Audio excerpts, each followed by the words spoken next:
Dans cette vidéo, je vous présenterai tout d'abord une certaine vision ou définition de la classe inversée. Je m'intéresserai ensuite aux objectifs pédagogiques visés par cette pratique et je vous présenterai enfin des exemples de pratiques et d'outils que j'ai pu mettre en œuvre dans mes classes. Pour vous présenter ce que peut être la classe inversée, je vais m'appuyer sur ce schéma de Marcel Lebrun qui vise un peu à montrer dans quelle mesure la classe inversée va changer le rapport au savoir et va changer le rapport au rôle qui peuvent s'établir dans la classe.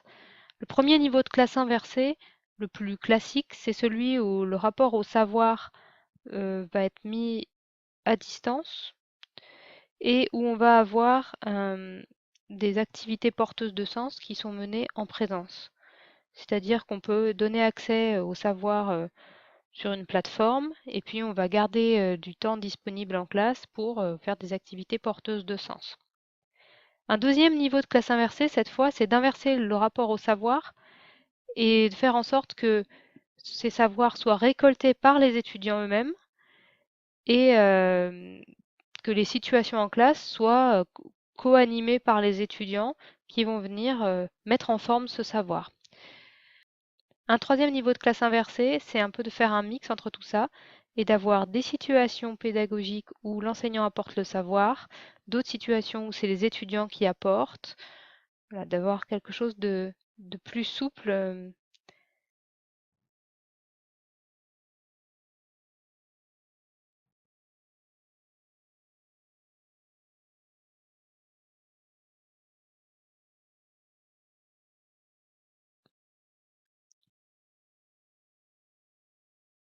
Les finalités pédagogiques visées, elles sont multiples. Tout d'abord, gérer l'hétérogénéité. Comment, dans une classe de 35 élèves provenant de formations différentes, arriver à amener à la juste dose de savoir pour chacun, comment pouvoir différencier dans la classe. Une deuxième finalité visée, ça va être renforcer la motivation et l'implication dans les apprentissages des jeunes, en mettant en place des mécanismes qui vont utiliser des actions collaboratives ou utiliser l'intelligence collective pour donner du sens aux activités, et utiliser des outils cette fois qui vont permettre un feedback immédiat sur les actions et donc permettre d'être réellement impliqué dans le moment.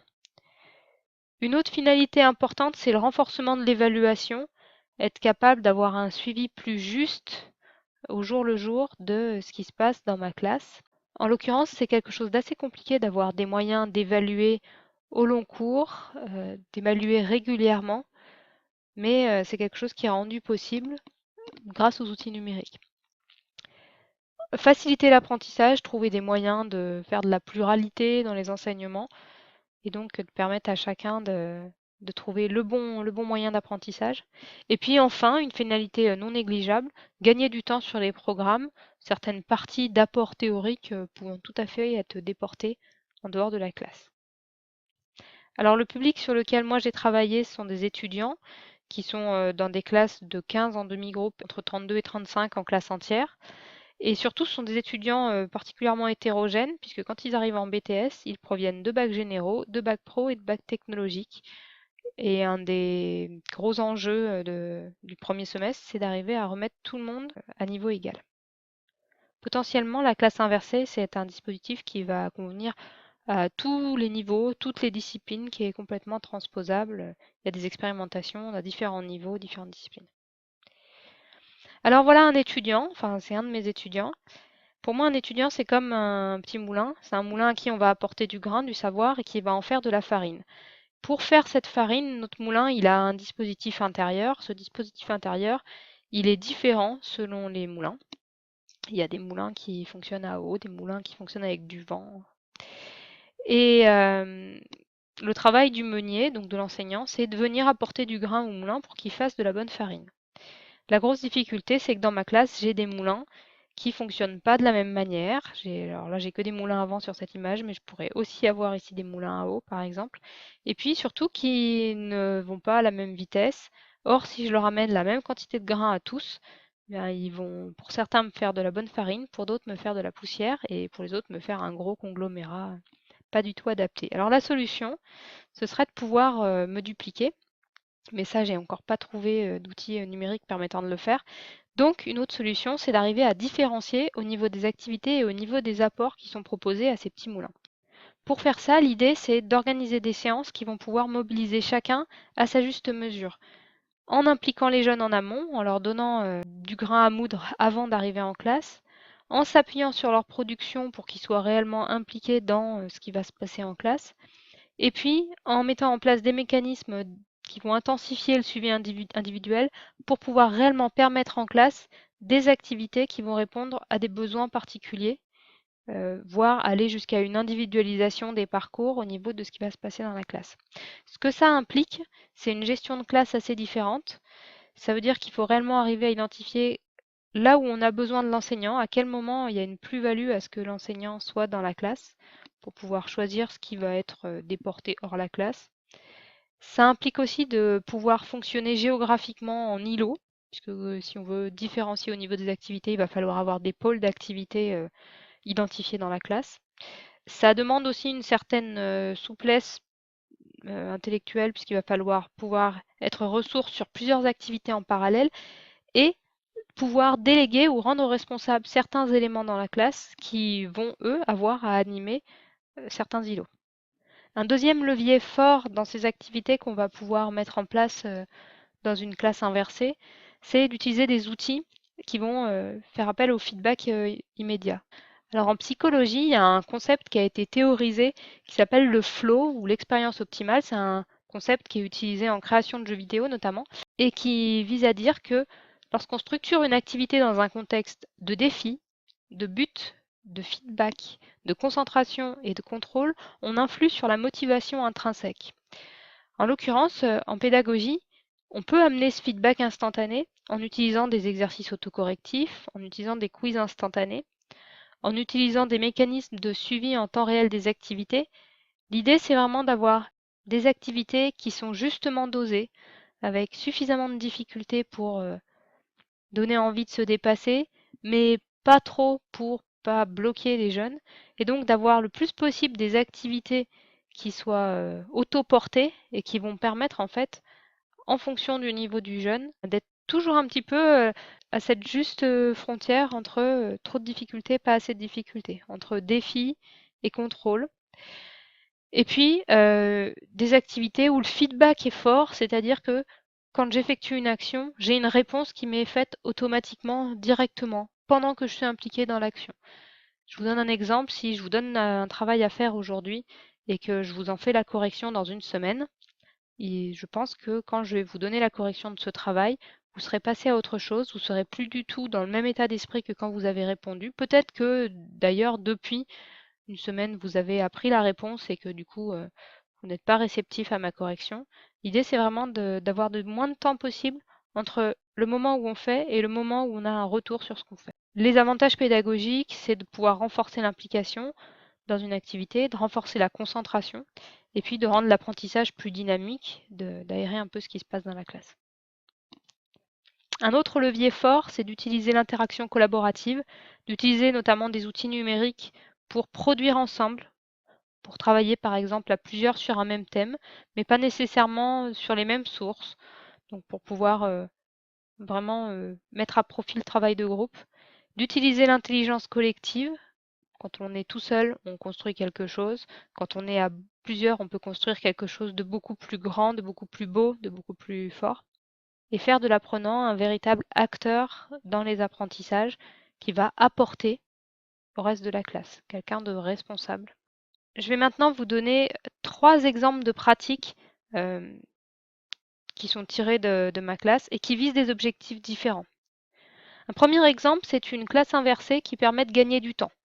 Donc à chaque fois sur ces exemples, vous verrez en jaune l'identification de ce qui se fait à distance pour les élèves, en bleu ce qui se fait à distance pour l'enseignant et en vert ce qui se fait en présence en classe.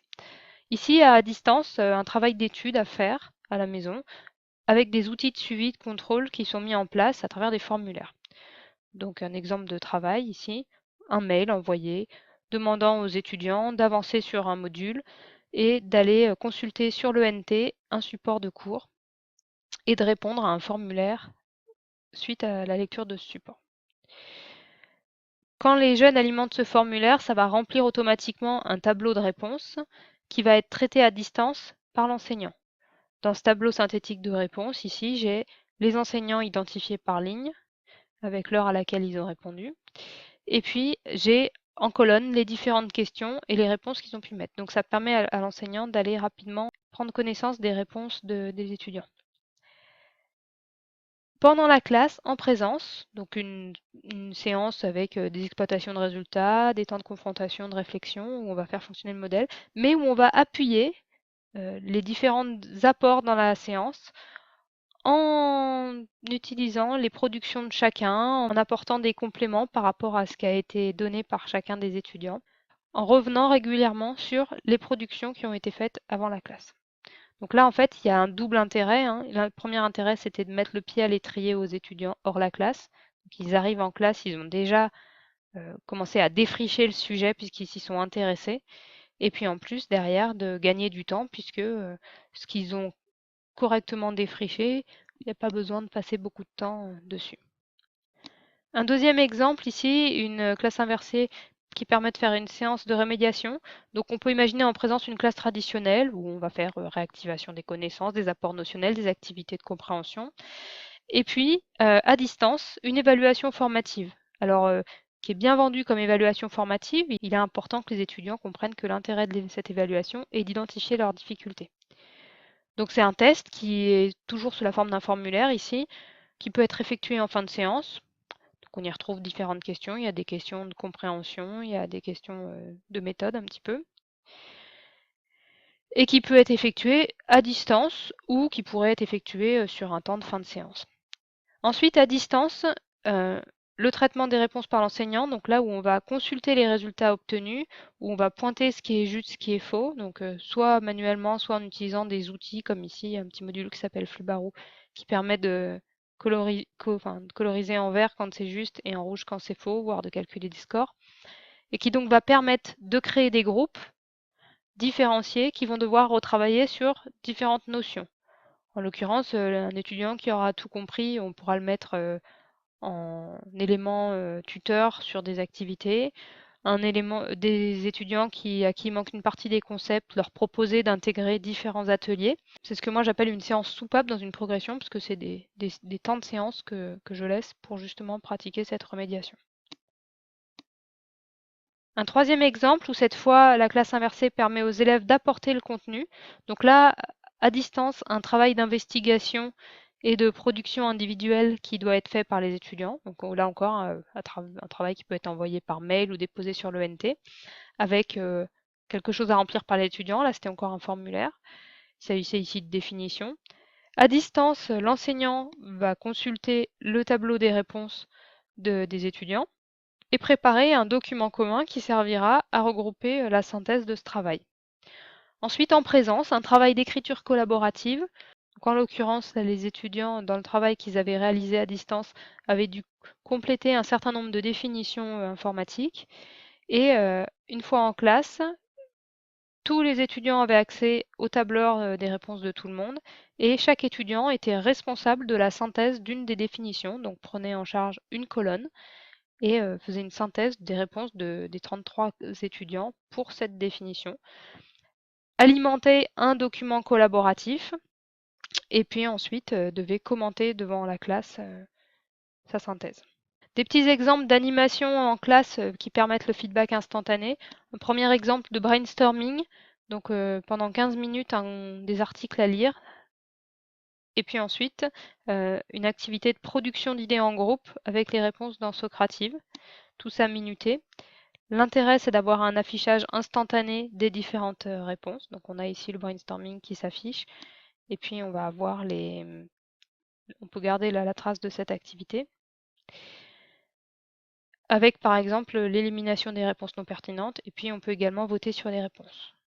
On va avoir ensuite l'édition d'un rapport qui va permettre de tracer ce qui s'est passé dans l'activité. Mais l'intérêt global, là, c'était de faire émettre des idées à un moment donné. Un deuxième exemple, toujours avec Socrative, qui consiste à faire un quiz en préparation à un devoir, en mettant les étudiants par groupe de 1 à 4 et en suscitant une compétition entre les équipes, avec comme idée d'animer des débats pour répondre aux questions. On peut voir également des étudiants qui mobilisent leurs connaissances pour répondre. Et avec donc l'avantage, une fois que l'activité est terminée, de pouvoir visualiser immédiatement avec l'ensemble des étudiants le tableau des réponses et de pouvoir donc quand il y a des réponses qui sont entièrement justes, ben, les passer rapidement. Quand c'est entièrement faux, redonner des points d'explication. Et quand il y a des réponses justes et des réponses fausses, laisser les étudiants s'expliquer entre eux sur ce temps de débriefing. Un autre outil qui peut permettre comme ça de faire du feedback immédiat en classe, c'est Plickers, qui du coup demande d'avoir uniquement des petits papiers et puis un téléphone pour le prof. Et on va pouvoir comme ça poser des questions et récupérer individuellement les réponses de chaque étudiant. Ces outils peuvent vous servir pour une application pédagogique qui est celle des tickets de sortie. L'intérêt du ticket de sortie, c'est que ça va permettre à la fin d'une séance de recueillir des avis ou des ressentis des différents apprenants en vue de préparer la séance suivante. En mettant en œuvre la classe inversée dans vos classes, vous devriez avoir des résultats positifs, le sentiment d'avoir plus d'intérêt de la part des apprenants, ou plus vous y retrouvez, peut-être arriver à traiter tout votre programme. Et pour les apprenants, le bénéfice est important puisqu'ils vont être plus motivés, ils vont vraiment avoir l'impression qu'ils sont acteurs de cet apprentissage. Pour qu'une classe inversée soit la plus réussie possible, il faudrait pouvoir multiplier les supports, avoir des supports, une pluralité de supports pour s'adresser aux intelligences multiples. Et puis trouver des moyens d'identifier les besoins d'interaction dans l'apprentissage et développer des mécanismes d'auto-évaluation, je vous disais tout à l'heure, peut-être en valorisant l'évaluation par les pairs pour gagner du temps. Donc les outils que j'utilise moi sont assez communs, hein, donc les outils de la suite Google, pour Screencast pour faire des vidéos, Powtoon pour des animations, des outils de feedback Socrative et Plickers que je vous ai montré, et un ENT YouTube pour les ressources. Alors, quelles sont les conditions de réussite d'une classe inversée? C'est très important. Cette petite image, elle sert à illustrer qu'une pédagogie frontale qui serait déportée à distance, ça n'est pas de la classe inversée. Ce que je suis en train de faire avec vous là, par exemple, ça ne se suffirait pas comme classe inversée. Ce qui va apporter l'intérêt de cette classe inversée, c'est les activités qui vont être mises en œuvre autour. Pour qu'une classe inversée fonctionne, il y a des invariants qu'on a pu observer. Le premier, c'est de varier les approches. Si vous faites tous vos cours de la même manière, inversé ou pas inversé, il y a une lassitude qui s'installe. C'est nécessaire de varier les approches. Votre classe inversée, elle doit nécessairement être scénarisée et elle doit être intégrée dans les différents temps d'apprentissage de vos séquences pédagogiques. Comme sur les exemples que je vous ai montrés, on doit clairement identifier ce qui est fait en distance, en présence, quels sont les objectifs de ces différents temps. Toute activité que vous faites faire à vos jeunes doit donner lieu à une production. Et votre pédagogie en classe, ça doit être une pédagogie active qui s'appuie sur ces productions, qui utilise ces productions. Si je vous demande de faire un travail et que je ne m'en sers pas derrière, je pense que vous allez le faire les premières fois pour me faire plaisir et puis très vite, vous allez vous en désintéresser. Si vous faites des ressources vidéo, elles doivent être scénarisées, elles doivent être de qualité, elles doivent être courtes et pour valider ces points-là, en général, on conseille de faire des capsules qui soient limitées à un apport notionnel. L'avantage aussi, si vous faites ça, c'est que vos capsules, elles pourront être employées dans différents niveaux, dans différentes classes.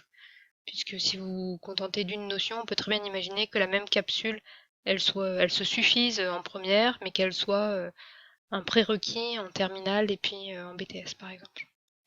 Et puis faire attention au niveau des dispositifs que vous mettrez en place, à pas creuser le fossé numérique, donc éventuellement prévoir des temps à distance qui en réalité se font dans l'établissement.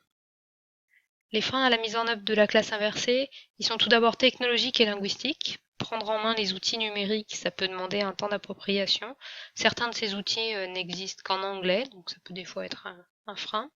Et puis les disparités d'équipement à la maison selon l'établissement, les problèmes de réseau. Également, un frein, c'est le temps qui va être consacré à la préparation et au suivi, le temps qui va permettre de créer des supports, C'est sûr que si on intensifie le suivi des étudiants, eh bien on va augmenter le temps de suivi des étudiants. Et puis la gestion du travail à la maison, on peut imaginer que si tout le monde se met à faire des classes inversées, les étudiants, les élèves vont avoir un travail fou à faire à la maison. Là où il faut être un peu vigilant, c'est que 5 minutes de vidéo bien scénarisée sur un apport notionnel, ça peut correspondre à 20 minutes de cours en présentiel, une fois qu'on enlève toutes les interactions qui peuvent se passer. Voilà. Et puis il faut pas oublier que cette partie distancielle, elle peut être intégrée en classe en fait. Plutôt que de faire la différence entre le présentiel et le distanciel, je préfère faire la différence entre en groupe et tout seul. Ce qui peut bouleverser vos pratiques, c'est d'accepter de lâcher du lest, d'être un peu plus souple et de faire confiance à vos apprenants, de remettre en cause votre pédagogie et d'accepter que les jeunes apportent en classe d'autres ressources que les vôtres. Être capable de changer de posture pour ne plus être là comme le détenteur de savoir dans la classe, mais comme un médiateur qui va valider les sources, accompagner les apprentissages. Être plus sollicité puisque si vous avez des meilleurs rapports avec vos apprenants, ils seront demandeurs et ils seront de plus en plus demandeurs. Et puis avoir beaucoup d'idées d'innovation, vous interroger en permanence, douter, refaire. Merci beaucoup.